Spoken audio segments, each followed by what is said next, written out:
Good morning, Rabbi Sai. Boys, we're coming into Chicago for 30 minutes to this house, right over here, so that I can give a shear, and that you could have a shear tomorrow morning, and then I'm right back to the airport. Otherwise, I would have stayed at the airport. Boys, so we landed in Chicago. We have a 4-hour stopover. And from there, we go to Germany. The smart thing to do is to stay in the airport.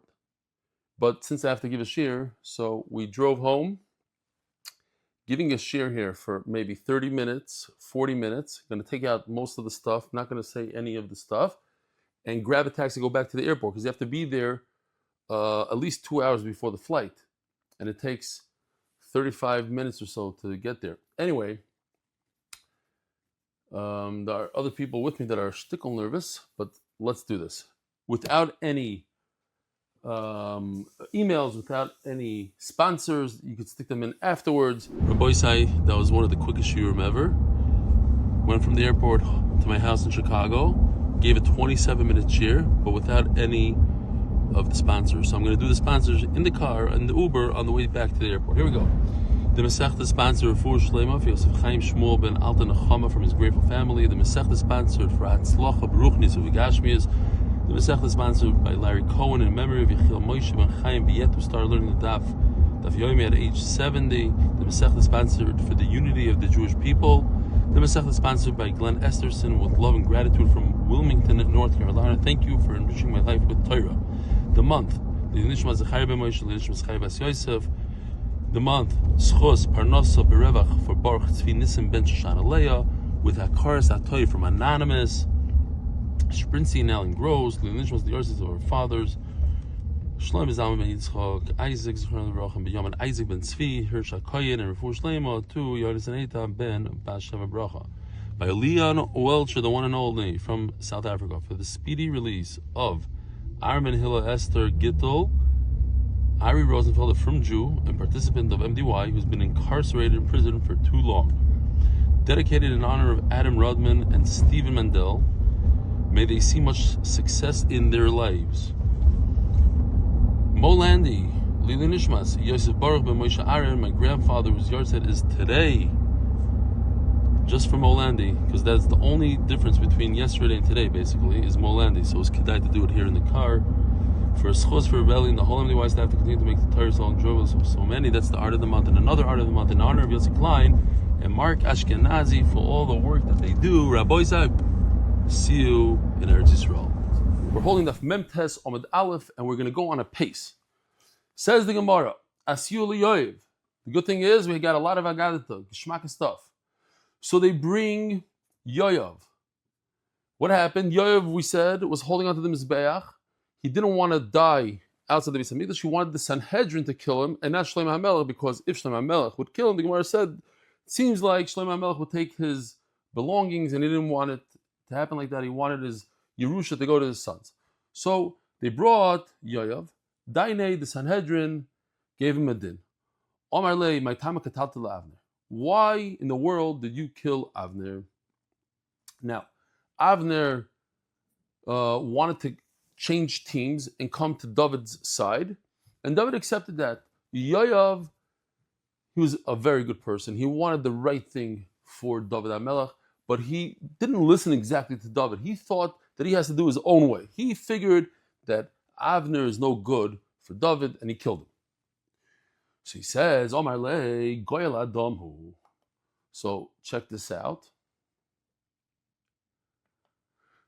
What happened is, Yoyev killed Avner. Avner killed Eshal. Eshal was Yoyev's brother. So Avner claims that I had all the right in the world to kill Avner. Why? Because there's a concept called Goyal Adam. The relative of the person that was murdered is allowed to avenge his death. And therefore, I went ahead and I killed Avner. Says the Gemara, a shal roid of Hava. There's a one-on-one between a shal and Avner. They both took out their swords or whatever it was, and Avner was able to kill him. You're allowed to kill a person that's coming to kill you. I have a shaila. Question la halacha. What do you say? A guy comes to you with a gun and says, you either stop eating your cereal for breakfast right now, or else I'll kill you. Are you allowed to kill him? Is he being a roidif? You could just stop eating cereal. By stopping to eat the cereal, you avoid the whole issue. Or perhaps no, he's coming to you with a gun, he's threatening your life. Habala hargecha, hashkim lahargai. He's coming to kill you. You're allowed to go ahead and kill him. I was surprised to see that the Rosh Hashivas, they want to say that he's considered, you're allowed to kill him. Because at the end of the day, he's coming, you're not mechuyev to stop doing things. He's coming, and he is, hold on a second, let me see if I could, at this point, that wasn't smart. Okay. I forgot to do the do not disturb thing. But yet, there are those who say that, no, just stop eating. I think Rosh Zalman Auerbach. Again, I got into trouble because of Rosh Zalman Auerbach, but I'm going to stick with him. The Galador. Rosh Zalman Auerbach says, from this Gemara is proof that if you could save you could save your life by taking that guy's limb, so you're not allowed to kill him. If you kill him, you're a Ritzeach. So over here, you have a way to save that guy by stopping to eat cereal. They say, no, it's not Negea. It's different. He's not a roidif. A shal that came to kill you, you had a great aim. You could have just hit him in the foot or something and avoided the whole situation. Why did you kill him? I couldn't. He was too good for me. Not this one, hold on. Let's do the Doifen HaChamishis. Hold on a second. Doifen HaChamishis. Here we go. Doifen HaChamishis is the fifth rib. And the fifth rib is where, not the heart, like it shows over here, but it has the liver. He was able to aim, and we'll see in the Gemara 3 instances where they aimed at the fifth rib, and they were able, that's where you get the guy the best. I think even today they teach you, do not aim for the head. When you're shooting a gun, shoot for the mass, I forgot what it's called. And like the chest. That's because it's easier to hit, but also it if you can get the head, obviously it lights out. But okay, we're not going to go into that now. But Doifen HaChamishis Kivinlei, she got him in the fifth rib. He had a great aim. This is a great place to hit a guy because that's where the gallbladder and the liver are. What, you couldn't just shoot him in the leg and stop the whole fight? Okay, fine. So, good question. You know what? Let's move on. We don't have a clear answer why you killed Avner. Why, Yoav, did you kill Amasa? Now, Amasa was in charge of Shaul's army, and David said that you should keep him alive. He rebelled against the kingdom. I'll give you 3 days to bring the guys to fight. He was late. You know why he was late? It's not that he was Mori b'malchus. He had no right to kill him. He was late because he darshan the pasuk. Unbelievable what's going on here. Amasa akin v'rach and darish. Rak and ach. He darshan the word rak. Reish kuf. Ashkechinu de psiach luhu b'mesechta. You hear about what's happening? He went to get the soldiers that Dara Amelch told him to get. But he shows up and they started learning a new Masechta. They're learning Sanhedrin. They just started a new Masechta in Daf Yomi. I have a dilemma. If I don't listen to King David, they will kill me. I'm going to be rebelling against the king. Life, death. Perhaps it means even when somebody's learning Torah and they just started learning the Masechta, how could I stop them and bring them to the war? So I'm going to darshan the pasuk and say no. When a person's learning Torah, Rabbi, see what's going on here. Do not stop him. Even though it might mean that somebody will kill me because I'm Mari b'machas, that's what happened. They killed him because he was Mari b'machas. So they said, you, Yoav, you rebelled against the king. He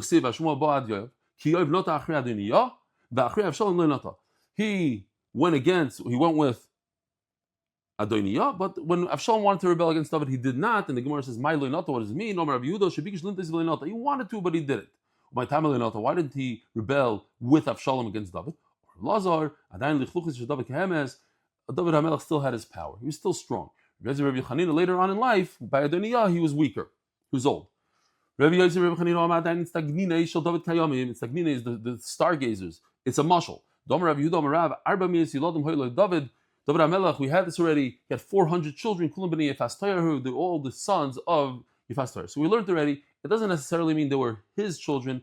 It means that he adopted 400 children. When you go to war, you're allowed to take a Yefas Toyar, you're allowed to capture a Goya if you have a Taiva, and in certain situations, the kid is not considered yours, it's considered a Goyish kid, and he adopted those 400. And they had large, here we go, we even have a beautiful depiction of it. Check this out. Oops. The lawyer says that long ponytail that they have in the back, they shaved the front of the head. These are the 400. Gewaldige stuff. Wow. Wow. You know, today, in our days, we can understand what this is exactly. Because, you know, if the Jews go to war, then they have to act in a certain way, and they think they have to act in a certain way so that the rest of the world, you know, they have to act proper. You bring a bunch of Russian soldiers, and they take care of business. They knock everybody out. That's what happened over here. They took a bunch of these Megadli Blerios, tough guys, scare the enemy away. In fact, the enemy says, where did these guys come from? They came from Yefas Toyar. Wow, last time we had a war with them, they took our women and they married them. No, not this time, and they run away. And these are the guys that have the strong guys, strong-fisted people. And he argues on Rabbi Kana. Without David, Yoav wouldn't be able to do war. Without Yoav, it was a partnership. Without Yoav, David wouldn't be able to learn Torah. David was learning Torah, Yoav was doing war. Why was David able to? Like me and Benzi Freeman. It's a partnership. He does the work, I do the Torah. Without my Torah, he can't do the work. Without his work, I can't do the Torah.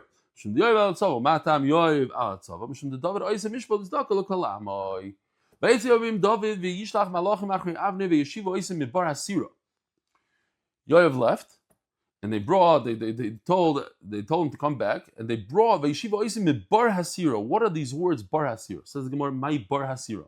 You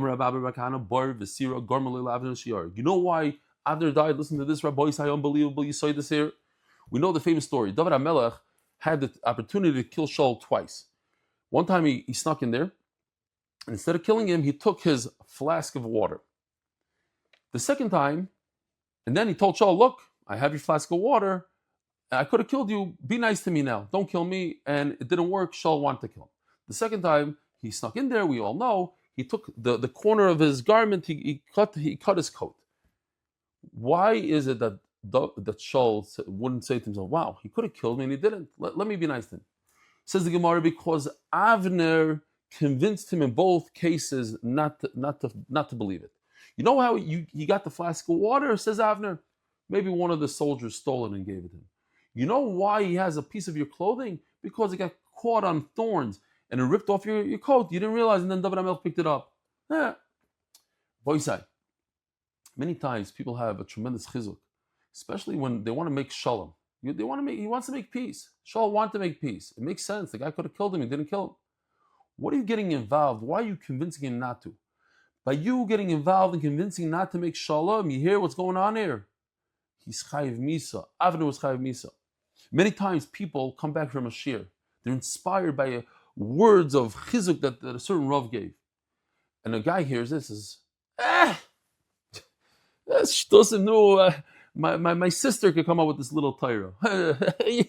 That's Why do you have to burst his bubble? He got a chizuk, you go weiter with it. It's terrible to burst the person. If the guy has a chizuk to do shalom and you're ruining it.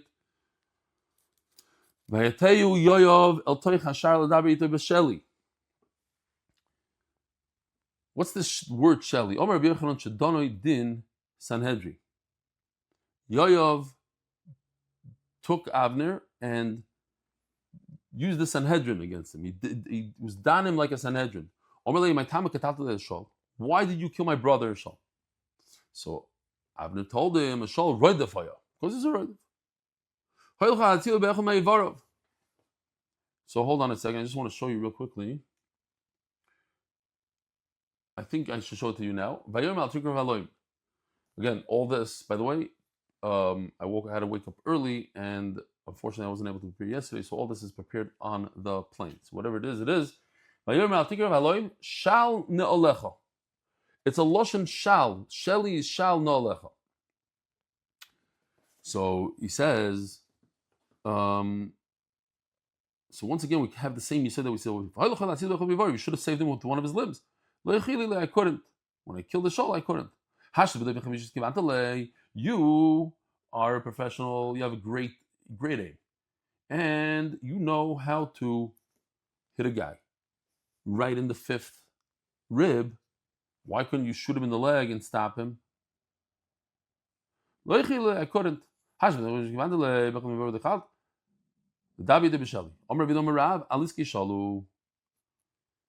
So he asked him, this is what the Gemara is coming to say. Where's that passage again? Let me just show you. That he came to tell him, I want to ask you something. He said, Yoav tells Amasa, he says, how do you have to take the shoe off by Yavama, you have to take the shoe off. What if a Yavama can't take the shoe off because she doesn't have hands? She's a Gedemis. He says, let me show you. He bends down and he says, I'll do it with your teeth. It was like, here's another right, MDY. You don't say she did it with the teeth. He bent down to show how you undo a shoe with the teeth. He bends down to undo the shoe. He took the sword and killed him. Yoav killed two great people. By the way, you see from the whole Navi and everything that the warriors in those days were not just great warriors and very, very strong physically, but they were big tzaddikim, big Talmid Chachamim. We saw they were learning Torah. David HaMelech is learning Torah. They had all this. It's more than the physical, a lot more. You had to be a big tzaddik. They're even greater than him. So we just saw Amasa Darshan Rak. That what? That when the king tells you to do something, you have to stop and pause. Is this against the Torah? I should not stop people from learning Torah. They just started a Masechta. Rak. No, I can't stop them. By Noiv Irak Yohanim, the famous story where Shaul went and he told Avner, go kill all the people in Noiv. So Avner stopped and said, no, this is against halacha. I will not do that. But the king told you, you're rebelling against the king. Sometimes you darshan rak. That's only when it goes in Hashem's ratzon. But you, Yoav, you didn't darshan rak. When David HaMelech sent you to kill Uriel and send him into the war so that he can marry Bathsheba, you knew it was wrong. How come you sent him to the front lines? You should have darshan rak. You didn't darshan rak. The other two that you killed were better than you. They darshan rak. They got a verbal command and they didn't do it. And he only got something in the mail, Yoav, and he did it. He didn't even think that he's going to kill him. Like Yoav was buried in the desert. What? His house was in the desert? It was like a desert. Just like a desert is open to everybody. I'm right here in Chicago, right across the street from my shver's house. That's a house that literally hundreds of people know the combination to get in. I said many times, people swim there. They give lessons. They kicked my own children out of the pool because they have to give lessons. People come, they eat, they take, they go. The Briskerov had a house that everybody knows. People would come in. He had a lady that never left. Somebody asked him, how long can I stay here? He says, I don't know. I've been here for a good few years and nobody ever kicked me out. You can stay here for as long as you want. It's like a desert, just like a desert. Doesn't have anybody, nobody steals over there, and there's no issues with arayis. Av beiso shel Yoav menukia megazel v'arayis. So was the house of Yoav was clean. V'Yoav yichayas sha'ar ha'ir. He gave food to everybody. Amar Rav Yehuda, afilu munini v'tzachnasa. Even if he had small fish, he would give it out to everybody. Toyim parislu, he would give it out to everybody. I saw a pshat from Ion Eliyahu, saw it on the plane. He says that, what's the pshat? He gave even small fish. Pshat is he himself didn't have more than small fish. And that's the big chashivas that he gave that away. We have to leave to the airport in 10 minutes. Says the Mishnah on Daf Yomi Amud Beis. Arba misos nimsur bezdin. We know there are 4 different misos in bezdin. Here we go. Skila, and it goes in order. The most severe, as you see on the left, according to Nechama, skila is the most severe. Sreifa, hot, lead, hereg, killing with the sword, chenek, and hanging. Reb Shimon Omer, sreifa, skila, chenek, hereg. So he argues on 2 things. First of all, he says sreifa is more severe than skila. Second of all, he says that chenek, hanging, is more severe than sayif, than hereg. And then it just continues, Zu mitzvahs and eskalim, because that's the continuation for the next Mishnah. Omer Rav, Omer Rav, Omer Rav Zchut, says Rav Zchut, Omer Ravuna. Anytime Chacham say, like in our Mishnah, Arba Mises Bezdin, there's 4, anytime there's a number, Ein Mugdam Umuchar. You could go this, you could do this first, Chutz Meshivas Hamamonim. Now our Mishnah obviously is in order, because you see that there's a machlokes in the Mishnah, as the Gemara is going to say. But there's a Mishnah that talks about dam nida. So if a woman finds dam, how do you know it's dam? Maybe it's some food coloring or something. So there's a way to figure it out. Chutz m'shivas hamanim. You take these 7 spices. It's not shivas hamanim avir v'sakesim. If you could remove it with a certain procedure by taking these 7 different things, hold on.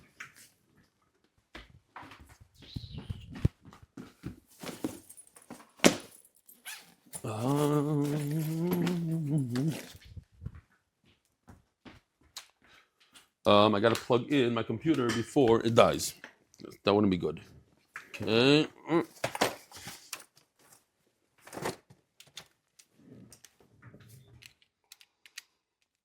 This is real. This is not a joke.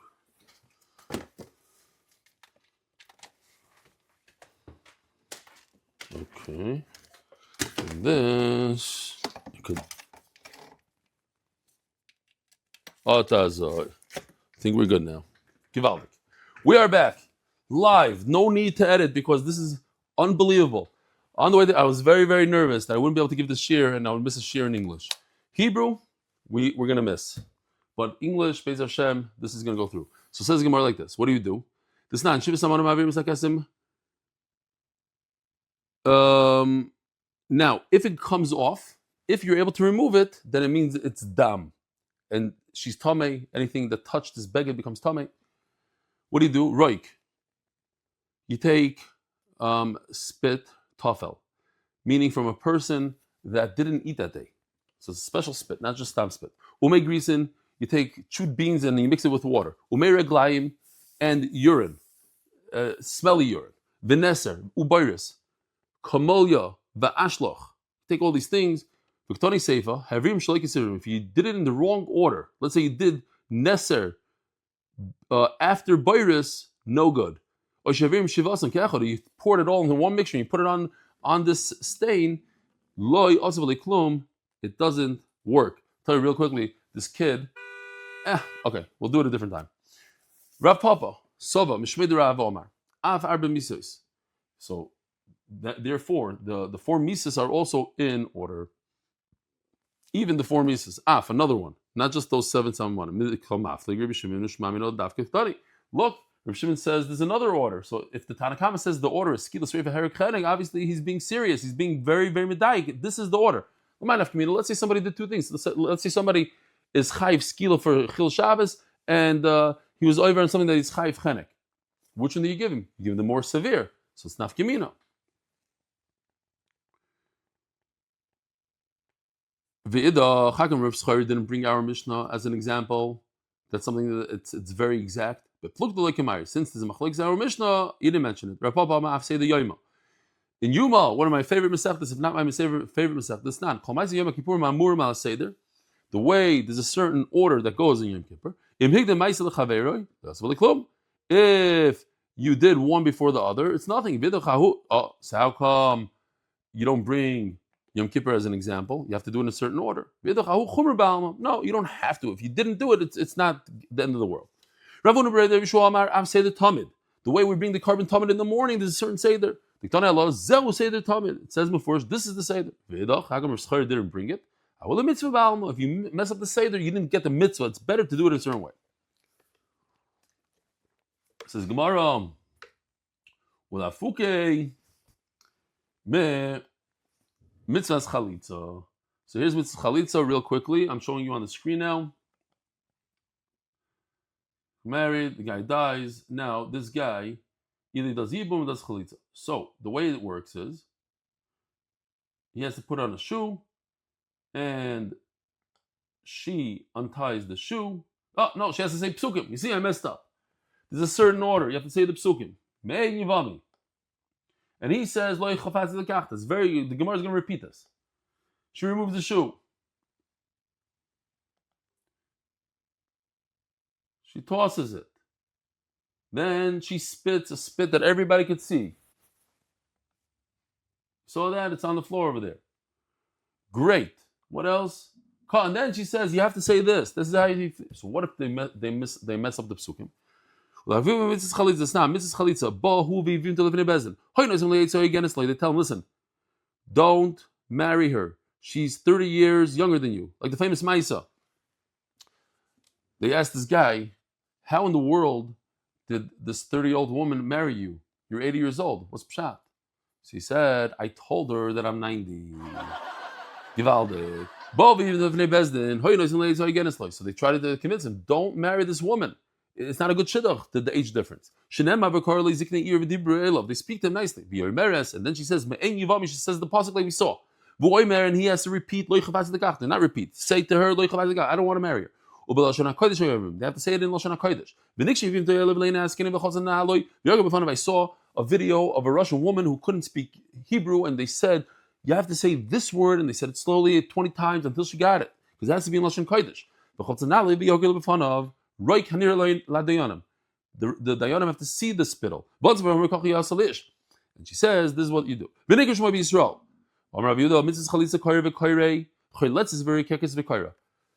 So it's very simple. Koira, she says a pasuk. Koirei, he says a pasuk. Choyletzes, she removes the shoe. Reikekes, she spits. V'koira, and she says a pasuk. 5 things. V'avinam Michael Mashmalon, why are you telling me this? Must listen, it's a Mefurish Mishnah. Hakam Mashmalon, mitzvah hachi. It's only the proper way to do it.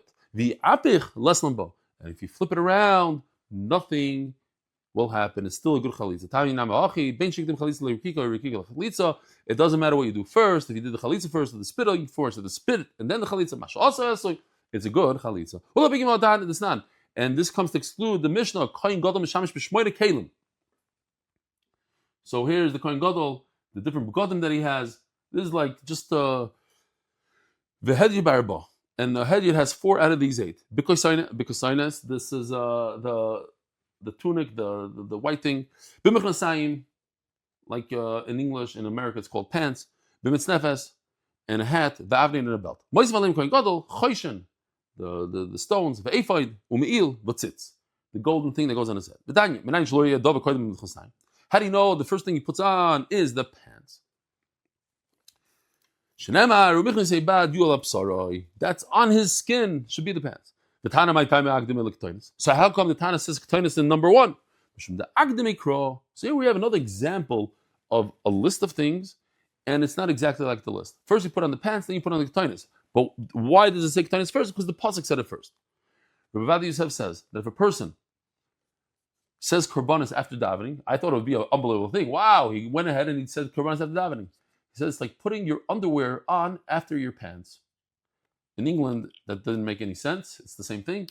But I mean, just picture that. Coming into shul with your normal pants, and on top of that, your underwear. You're doing it out of order, he says. Like the saber soizen.